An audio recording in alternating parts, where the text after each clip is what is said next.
Hey guys, welcome to our series called Just the Facts. I am Victoria and I'm the Family and Consumer Science agent here in Carroll County. I hope to bring you tons of information that may help you in just a short 5-minute segment. This edition is about cholesterol, all about cholesterol, what it is, and how it affects our bodies, and what you can do if you struggle with high cholesterol. I hope you enjoy.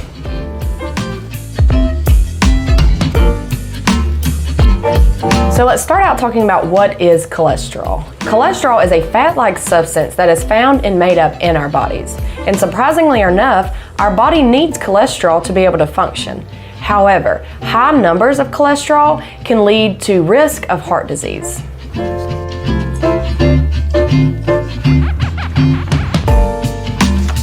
So if cholesterol is essential for our bodies to function, why is it so harmful to our bodies if there's too much in it? Well, glad you asked.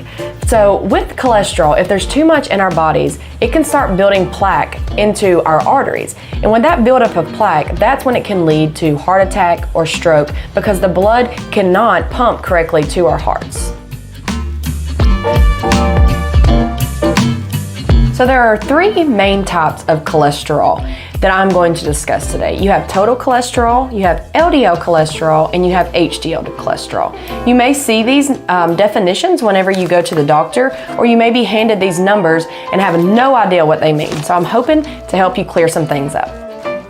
Looking at total cholesterol, you want to make sure as a man or a woman that your number is less than 200. When you look at total cholesterol, that is your total cholesterol that we talked about at the beginning. That's like a fat-like substance that our bodies needs to function. So let's start out by talking about the good cholesterol. Our good cholesterol is HDL. One way you can remember that is the H can stand for happy. It's a good cholesterol. If you're a man, you're going to want that number to be over 40. And if you're a woman, you're going to want that number to be over 50. Looking at it and why it's such a good cholesterol, it is the cholesterol that takes the cholesterol away from the cells to transport outside your body. Now, let's talk about LDL, which is our bad cholesterol. Another way you can remember, you can make the L stand for lousy. It is our bad cholesterol.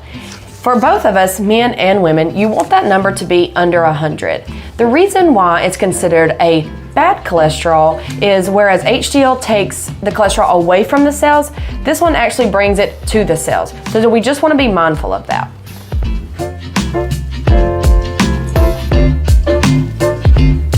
So you get back from the doctor and they hand you your numbers. Now you can see those numbers. Maybe they're a little over or under what they're supposed to be.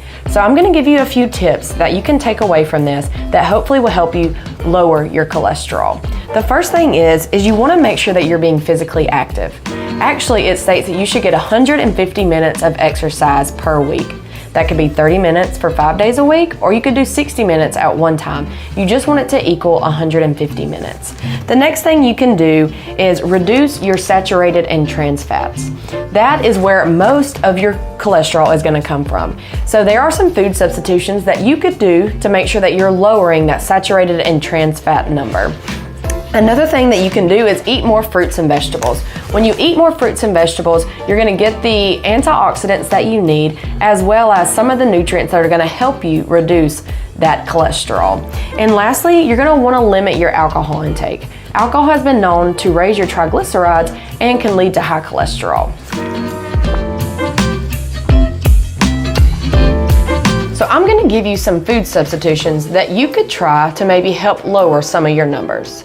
One of the first ones that you could do is instead of using whole milk, you could swap to a skim milk or even a 2%. Another one you could do, instead of cooking with a lot of butter, you could change that butter for an oil-based product to something like olive oil or canola oil. Another one, instead of using full eggs, maybe a recipe calls for 3 eggs, you could use 1 egg and the rest to be egg whites.